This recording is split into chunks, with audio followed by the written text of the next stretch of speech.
Buen día a todos chicos, bienvenidos al día número 43. Veamos qué es lo que está haciendo el mercado el día de hoy. Ok, el día de ayer tuvimos un día un poco eh, acumulado, luego sí dio un movimiento hacia abajo. El movimiento como más desplazado que tuvo fue en el pre-market el día de hoy. Podemos darnos cuenta de que ayer el mercado tomó esta área de aquí, como resistencia y desplazó desde este punto a este punto. En este momento hizo una pausa aquí, ¿ok? Y ahora mismo está haciendo un rebote volviendo a llegar a esta área de acá. Veamos si durante la apertura del mercado vemos algo así que se nos pueda presentar, o en su contrario algo por aquí que nos pueda dar un desplazamiento acá, o algo que rompa el movimiento así. Si nos vamos a 5 minutos, podemos darnos cuenta de que, bueno, tenemos esta área de aquí, tenemos esta área de aquí, que si rompe tenemos un espacio mínimo para subir hasta allá. Y en el caso de las ventas, quizás algún quiebre por esta zona para un movimiento con un espacio hasta ahí. Veamos qué es lo que ocurre. Si nos vamos a 5 minutos, tenemos más obstáculos hacia abajo que hacia arriba, ya que nuestras medias móviles están allí. En una hora realmente nuestras medias móviles están arriba, entonces tendremos un poquito más de complicaciones en una temporalidad mayor. 30 minutos media sobre nosotros, y creo que de 15 a 5 las tenemos relativamente igual. De hecho, de 15 a 1 nuestras medias se encuentran acá. Y habría que ver si existe alguna rotura por aquí o por acá, cómo esto vaya a reaccionar eh, por aquí arriba, ¿ok? En el caso de MQ, veamos por aquí. Creo que mismo escenario que ayer. El precio ayer toma esta área como resistencia, baja. El día de hoy se acerca, se aproxima a esta zona de aquí, donde rechaza. Veamos qué es lo que hace el precio, ya que básicamente aquí encuentro resistencia, aquí encuentro soporte. Recordemos que tenemos este soporte de aquí, que aún el precio no ha llegado, y hay que estar pendiente, ya que si esto empieza a bajar y llega aquí, ¿verdad? Podría ser que IS se encuentre por aquí, y si esto encuentra soporte y empieza a subir, quizás esta rotura de aquí pueda hacer un fake out y moverse en contra de nosotros. Ya sería cuestión de esperar a ver qué es lo que el mercado como tal quiere hacer a nivel de sentimiento. Veamos las medias en 15 están arriba de nosotros, 5 también, 2 también y 1 también. Básicamente estamos casi iguales. En 5 minutos tenemos la media móvil de 200 allí. Veamos cómo el mercado va a reaccionar en las medias. Echándole también un vistazo a las medias, si nos damos cuenta por acá, el precio, a pesar de estar cayendo, en el momento en que empezó a retroceder y se posicionó por encima de las medias, aquí las respetó. Estuvo utilizando la media móvil de 9 como ese seguimiento, luego quiebra. Ok, aquí obviamente no respetó tan bonito como aquí, pero aquí sí y aquí sí. Veamos si sigue manteniendo ese nivel de soporte hasta acá. Un área objetiva potencial podría ser aquí. Eh, sí, podría ser allí, ya que es la última zona donde el precio rechaza. Veamos que ha hecho esto por aquí. Eh, Aquí tomó esto como soporte, aquí la utilizó muy bien como resistencia esa media. Aquí cuando el precio empieza a rebotar, muy parecido al movimiento de IS, respeta muy bien la 9. Aquí respetó entre 40 y 50, pero no tenemos una reacción reciente. Entonces, aquí sí, fíjense como aquí tenemos este apoyo. Entonces, bueno, esperemos que el mercado apertura. El mercado apertura en una hora aproximadamente. Uy, apertura en una hora aproximadamente. Así que nos vemos en un momento. Bien, chicos, el mercado apertura aproximadamente unos 7 minutos y tomé este trade, corto. Este fue el movimiento que el precio está haciendo ahora mismo en el pre-market fuerte hacia arriba. Vi que se apoya en las medias móviles. Mi stop loss lo puse un poquito por debajo, a pesar de que mi límite está aquí, quizás sea hasta acá el movimiento. Probablemente sí, sea hasta ahí el movimiento que voy a buscar, aprovechándome para ver la volatilidad. Aunque como una vez más vuelvo a decir, la volatilidad cuando apertura el mercado es muy loca, esto puede bajar y listo. Entonces estoy asumiendo una posición que posiblemente se vaya a stop, pero me gusta este apoyo. Como había mencionado, se ha apoyado muy bien en las medias móviles desde los 15 hasta un minuto y ahora mismo está tomando la media móvil de 9 como esa resistencia. Entonces por eso coloco mi stop loss por debajo. Igual falta aproximadamente unos 6 minutos para que aperture el mercado, pero para dejarlo saber. Obviamente en opciones no he tomado nada porque el mercado no ha aperturado como tal a las 9:30. ¿Ok? Nos vemos en unos minutitos.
$40 para que finalice esta vela.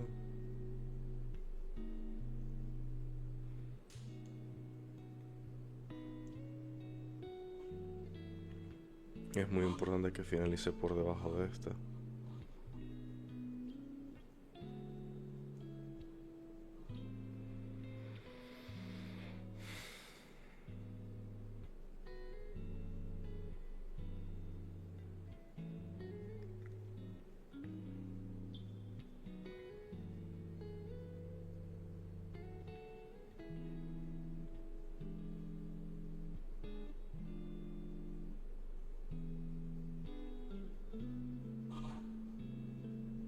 Ok, muy buen seguimiento por parte de esta vela. Vendo la mitad de mis contratos. Dejo la otra mitad correr.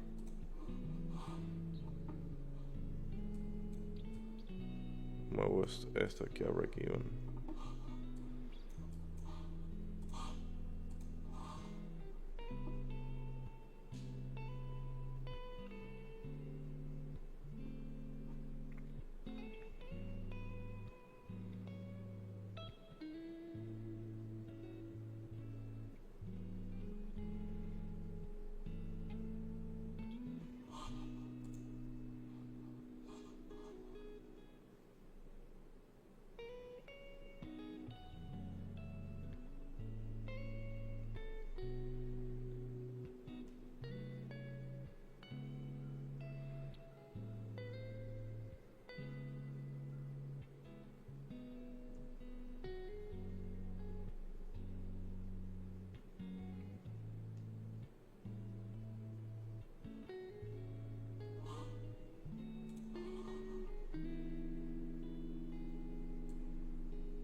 Voy a esperar que esta vela de 1 minuto finalice, a ver cómo comienza la otra.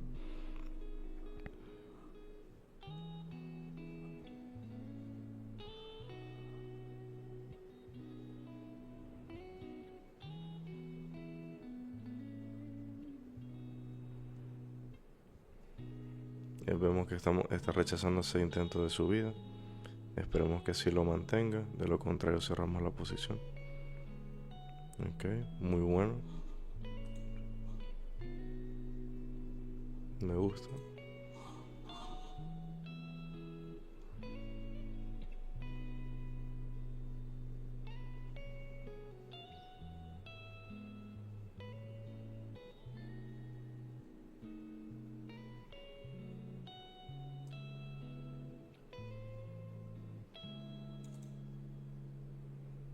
Ok, vuelve a rechazar, media móvil de 9.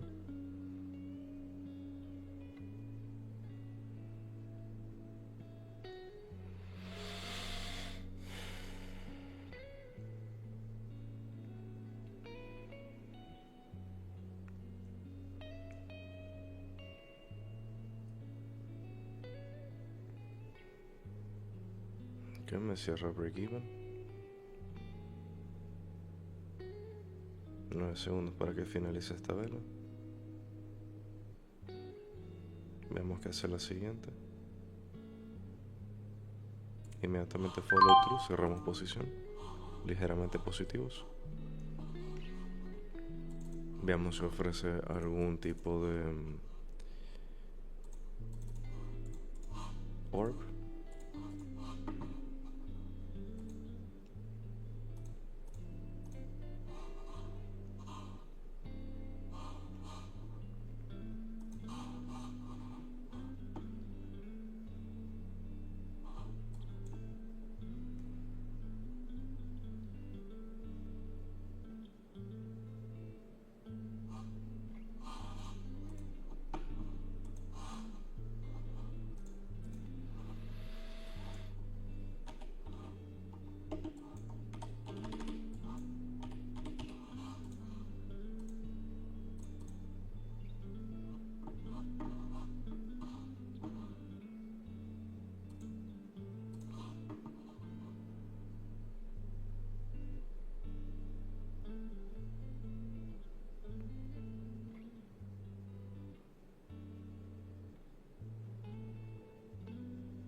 Entra aquí una venta pequeña, stop loss ahí.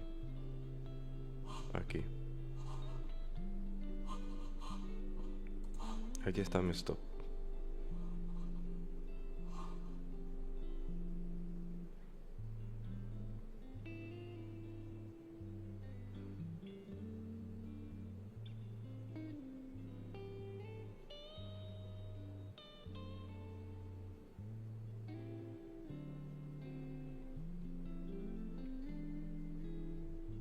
Ok, cierro mi posición. Sigo estando positivo.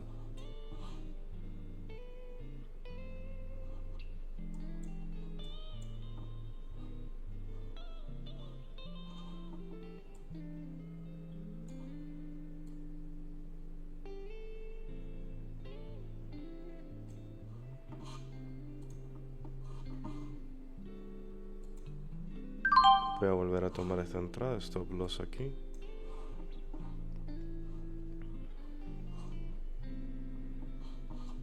Me está gustando ese rechazo, esa es la única razón por la cual yo estoy entrando, ¿ok?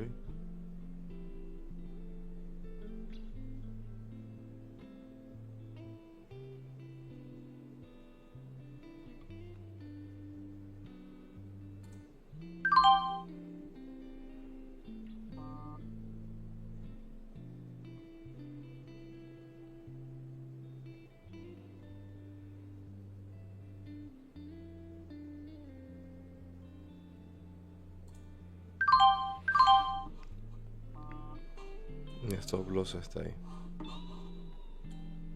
Ok, cierro mi posición.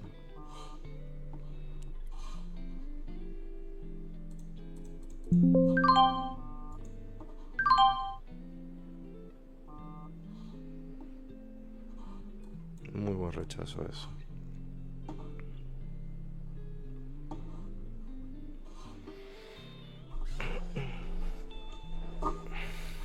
Veamos si lo mantiene. Me está gustando el rechazo de esta zona.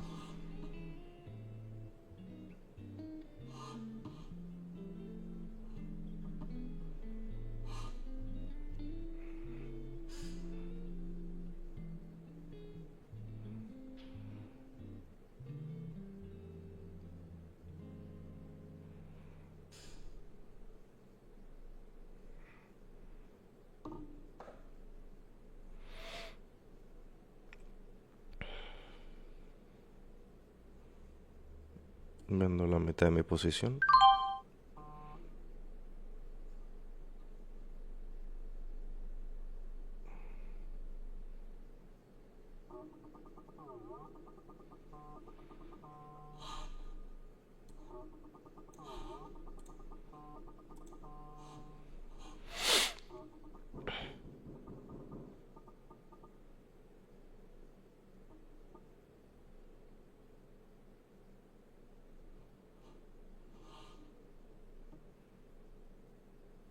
Y la siguiente vela inmediatamente sube. Veamos si genera algún tipo de rechazo en esa media móvil. Ok, el mercado cae demasiado fuerte. Cierro mi posición completa, pero yo creo que el día de hoy finaliza así. Ligeramente negativo en futures y positivo en options. Muy buena este movimiento de aquí, que era el movimiento que estaba intentando buscar desde hace rato, que era el rechazo, particularmente de esta zona y de esas medias. Muy buen trade aquí.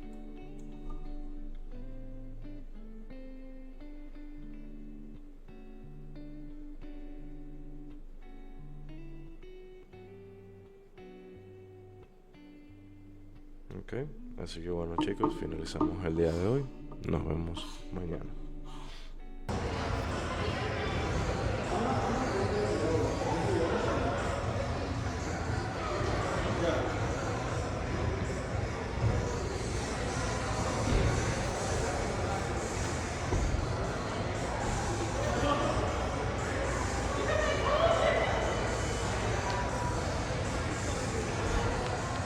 Otra vez.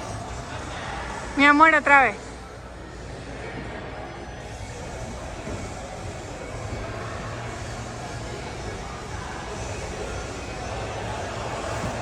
Uy.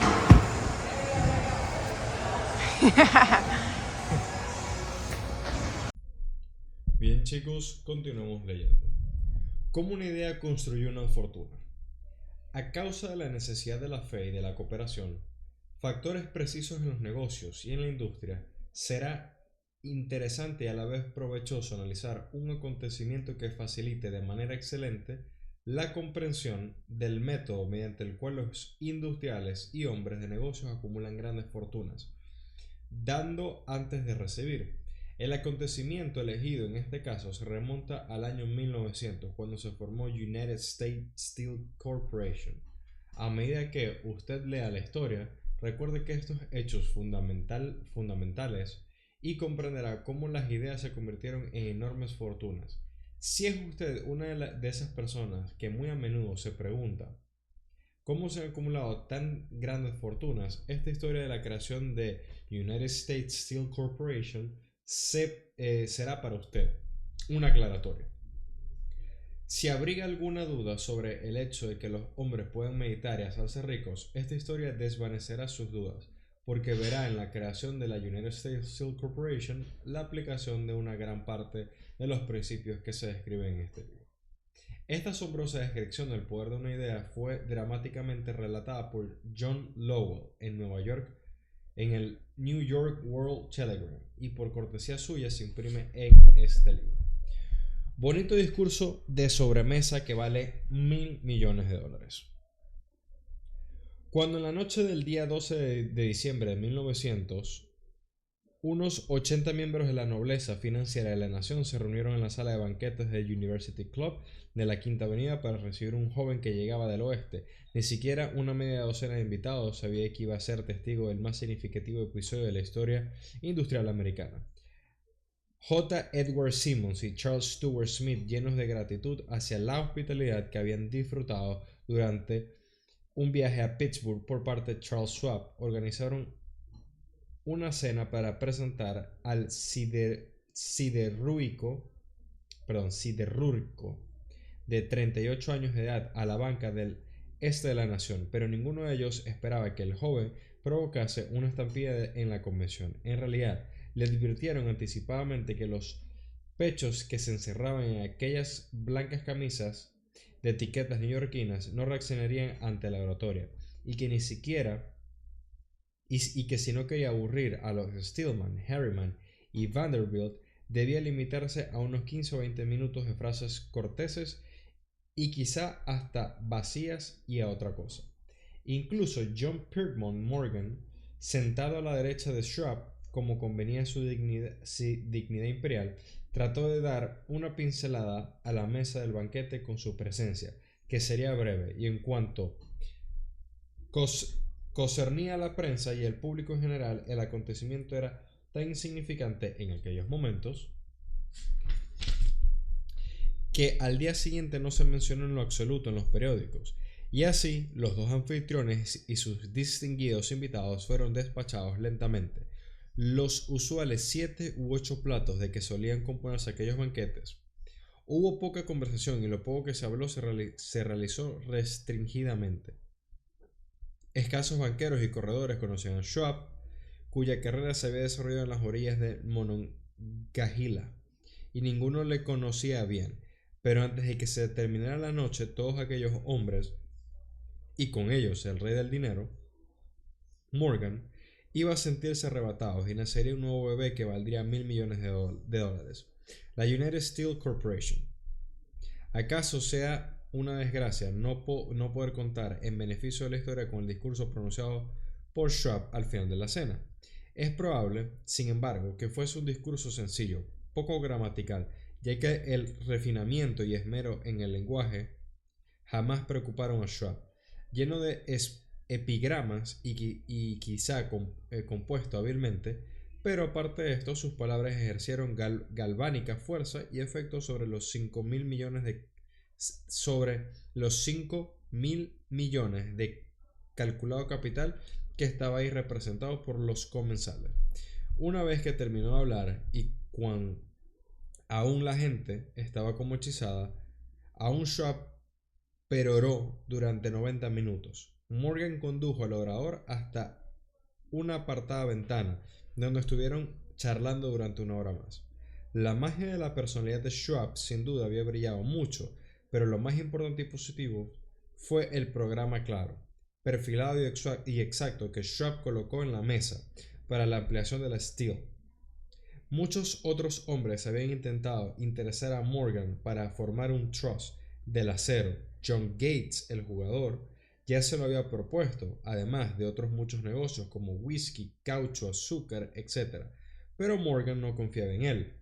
Los muchachos Murrow, Bill y Jean, corredores de bolsa de Chicago, que habían formado un trust cerillero y una corporación de bizcochos y galletas, habían acudido también a Morgan y asimismo habían fracasado. Elbert Gary, el mojigato abogado rural, quiso apadrinarlos, pero no era lo suficiente relevante para impresionar, hasta que la elocuencia de Schwab arrebató a Morgan a grandes alturas desde las cuales podían vislumbrar los sólidos resultados del proyecto financiero más audaz que jamás se hubiese concebido. El plan siempre se había considerado como un sueño de locos que solo perseguía hacer dinero rápidamente. El magnetismo financiero que empezó hace una generación a atraer miles de compañías pequeñas y algunas veces deficientemente dirigidas a formar grandes combinaciones competitivas. Ya había comenzado a funcionar en el mundo del acero mediante los dispositivos de aquel jovial pirata y hombre de negocios John Gates. Gates ya había formado la American Steel and Wire Company con una cadena con una cadena de pequeñas empresas, y en unión de Morgan también había creado la Federal Steel Company. Pero al lado del vertical gigantesco Trust de Andrew Carnegie, un trust poseído y manejado por 53 socios, todas las demás combinaciones resultaban insignificantes. Podían combinar todo cuanto quisieran, pero como conjunto no podían hacer mella en la organización de Carnegie, y Morgan lo sabía. El viejo y excéntrico escocés tampoco lo ignoraba. Desde las alturas de Skibo Castle había contemplado primero divertido y luego con resentimiento los intentos de las compañías más pequeñas de Morgan para introducirse en sus negocios. Decidió entonces duplicar cada alto horno que se poseyeran sus rivales. De ahí que no le interesaran fabricar alambre, tuberías, perfiles o chapas. En su lugar se contentaba con vender a tales compañías el lingote de acero y que ellas le dieran forma que quisieran. Ahora con Schwab a su lado, como jefe y teniente, proyectaba poner a sus enemigos de cara a la pared. Y así fue como el discurso de Charles Schwab Morgan halló la respuesta a su problema de combinación. Un trust sin Carnegie, gigante entre todos ellos, no sería un trust en lo absoluto. Sería un budín de ciruelas, como dijo un escritor, pero sin ciruelas. El discurso de Schwab, pronunciado en la noche del día 12 de diciembre del año 1900, indudablemente insinuaba, aunque rogaba, que la enorme empresa de Carnegie podía ser llevada hasta la tienda de campaña de Morgan. Schwab habló sobre el futuro mundial en cuanto se refería al campo del acero, de una reorganización enfocada hacia la eficiencia, de la especialización de los que estaban dirigidas a algunas siderúrgicas de la compañía en el tráfico del mineral.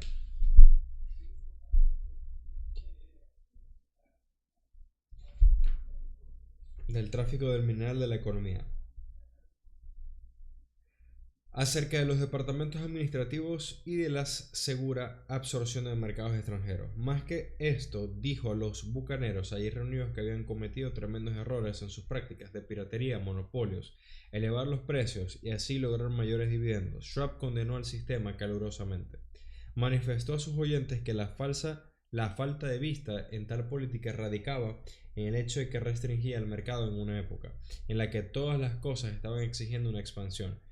Agregó que abaratando el acero se crearía un fantástico mercado, que se usaría muchísimo más el acero y que de esta manera se podría conseguir una buena parte del mercado mundial. En realidad, y aunque él no lo supiera en aquellos momentos, Schwab estaba siendo una especie de apóstol de la moderna producción en masa. Así terminó aquella cena en el University Club. Morgan se fue a casa para reflexionar sobre las rosadas predicciones de Schwab en este último partido hacia Pittsburgh para seguir dirigiendo la empresa. Andrew Carnegie, mientras que Gary y el resto se reintegraba a sus compañías a fin de esperar el próximo movimiento. No tardó mucho tiempo en llegar Morgan invirtió aproximadamente una semana en dirigir el conjunto de relacionamiento que Schwab había expuesto ante él. Cuando se aseguró de que aquel banquete no produciría ninguna indigestión financiera, mandó a llamar a Schwab y encontró al joven un tanto esquivo. Schwab suponía que quizás el señor Carnegie podría no gustarle la cosa si se enteraba de que su presidente había estado flirteando con el emperador de Wall Street, calle que Carnegie había resuelto no pisar más. Luego que sugirió por parte de John Gates, el intermediario, que si se daba la casualidad de que Schwab se encontrase en el Bellevue Hotel de Filadelfia, era muy probable que JP Morgan también se encontrara allí casualmente. Sin embargo, cuando Schwab llegó, Morgan había caído enfermo inoportunamente en su casa en New York. De modo que, ante la urgente invitación del viejo, Schwab prosiguió el viaje hasta la gran ciudad y se presentó en la puerta de la biblioteca del financiero. Ahora bien, ciertos historiadores de economía creen que desde el principio hasta el fin de la trama, el escenario fue montado en su totalidad por Andrew Carnegie. Que la cena celebrada en honor de Schwab, el famoso discurso de la conferencia nocturna celebrada entre Schwab y el rey del dinero, eran cosas arregladas de antemano. Buen día, chicos, bienvenidos al día número 40. Por el astuto escocés. Sin embargo, la verdad era todo lo contrario. Cuando Schwab fue llamado para cerrar el trato, ni siquiera sabía si el pequeño patrón, como se denominaba Andrew, estaría dispuesto a escuchar una oferta de venta, particularmente a un grupo de hombres a los que Andrew consideraba como seres humanos dotados de muy poca santidad. Pero Schwab conferenció con Morgan, llevando a dicha reunión 6 folios abarrotados de cifras en los que representa el valor físico y la capacidad potencial de ingresos de cada compañía de acero que él consideraba como esencial estrella en el nuevo firmamento del metal. 4 hombres se inclinaron sobre aquellas cifras durante toda la noche. El jefe, por supuesto, era Morgan, inmutable creyente en el poder divino del dinero, con el que se hallaba su aristocrático socio Robert Bacon, un erudito y verdadero caballero. El tercero era John Gates, al que Morgan despreciaba como jugador, pero al que empleaba como herramienta. El cuarto hombre era Schwab, que sabía más acerca del proceso de fabricar acero y venderlo que cualquier grupo de hombres que entonces viviese en todo el país. Durante aquella conferencia, ni por un solo momento se pusieron una duda aquellas cifras. Si Schwab decía que tal compañía valía tanto y cuanto así era y no más, Schwab insistió también en incluir en la combinación solamente aquellas empresas que él iba nombrando. Había concebido una corporación en la que no existiera duplicación, ni siquiera para satisfacer la codicia de amigos que deseaban descargar sus compañías sobre los anchos hombros de Morgan. Cuando llegó el amanecer, Morgan se puso en pie e irguió la espalda. Solamente quedaba una pregunta por hacer. ¿Cree usted que podrá persuadir a Andrew Carnegie de que venda?, interrogó. Lo intentaré, replicó Schwab. Si usted puede lograrlo, yo me haré cargo de este asunto, dijo Morgan. Hasta aquel momento todo había ido bien, pero vendería Carnegie. ¿Cuánto pediría? Schwab opinaba que aproximadamente unos 320 millones de dólares. ¿Cómo desearía cobrar? ¿En acciones? ¿En bonos? ¿En metálico? Nadie podía en aquellos momentos entregar ni 300 millones ni 300.000 dólares en metálico. Hubo un partido de golf en el mes de enero celebrando las canchas casi heladas de St. Andrew en Westchester, en el que tomaron parte Andrew, bien arropado en gruesos jerseys, y Charlie hablando volublemente como de costumbre, a fin de mantener un buen espíritu. Pero no se habló en absoluto de negocios hasta que los dos hombres tomaron un asiento en el cómodo cottage que Carnegie poseía en las cercanías. Entonces, y empleando idénticas facultades de persuasión que habían hipnotizado a 80 millonarios en el University Club, Schwab puso de relieve las maravillosas perspectivas de un cómodo retiro, contando con cientos de millones de dólares para satisfacer los caprichos sociales de aquel anciano. Carnegie capituló. escribió una cifra en un papel y se la entregó a Schwab y dijo: está bien, venderemos por esto. La cifra alcanzaba aproximadamente los 400 millones de dólares y se llegaba a ella tomando como cifra básica los 300 millones mencionados por Schwab, a lo que había que añadir los 80 millones de dólares más que representaba un valor en el aumento de capital de los anteriores 2 años. Más tarde, en la cubierta de un transatlántico de pasajeros, el viejo escocés dijo tristemente a Morgan: me gustaría haberle pedido a usted 100 millones de dólares más.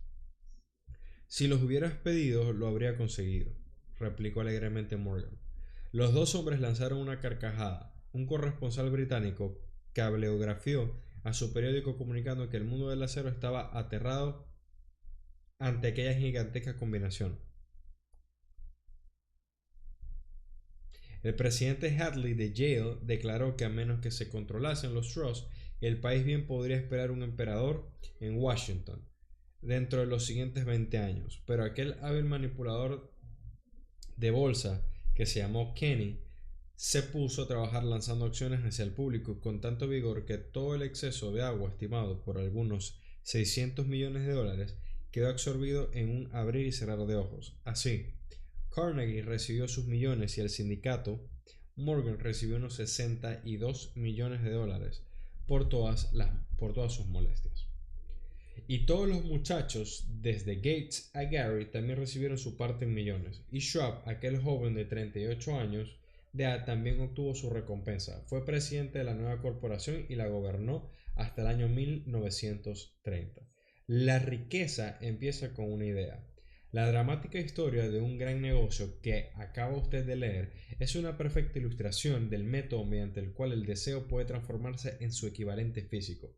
Aquella gigantesca organización se creó en la mente de un hombre, el plan mediante el cual se dotaba la organización con las siderúrgicas que proporcionaban estabilidad financiera fue creado asimismo por la mente del mismo hombre. Su fe, su deseo, su imaginación y su persistencia fueron los verdaderos ingredientes que establecieron finalmente la United Steel.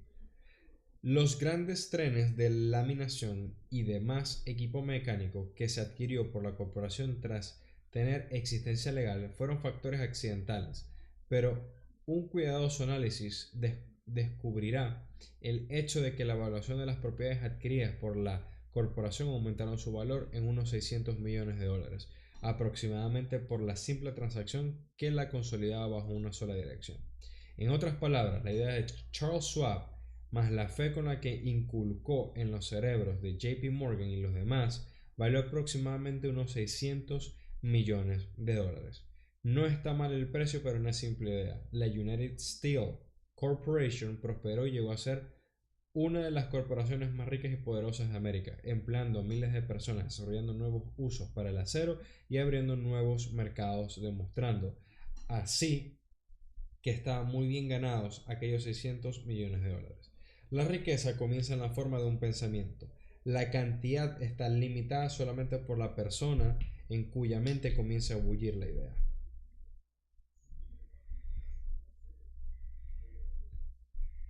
La fe suprime toda limitación. Recuerde usted esto. Cuando esté dispuesto a negociar con la vida,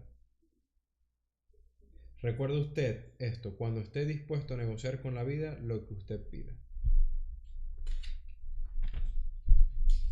Puntos importantes que recordar.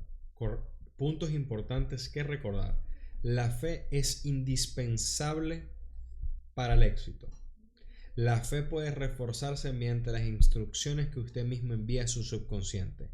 Ya hemos considerado los 5 pasos que se han de dar para crear una confianza en sí mismo, y todos ellos son fáciles de realizar en la posición que ocupa usted en el momento. Ahora le será posible comprender que sus pensamientos pueden conducirle al desastre o a la victoria, como resultado de las mismas circunstancias. Los hombres como Lincoln y Gandhi nos demuestran que los pensamientos pueden llevar consigo un magnetismo que atrae pensamientos relacionados, logrando que millones de mentes funcionen como una sola. Es esencial dar antes que recibir. Los hombres ricos tuvieron que aprender esto antes de que sus negocios raqueros se convirtieran en negocios que trabajaran con y para el público. Tanto la pobreza como las riquezas son productos de la fe. Y con esto finalizamos el capítulo 3. Nos vemos en un siguiente video.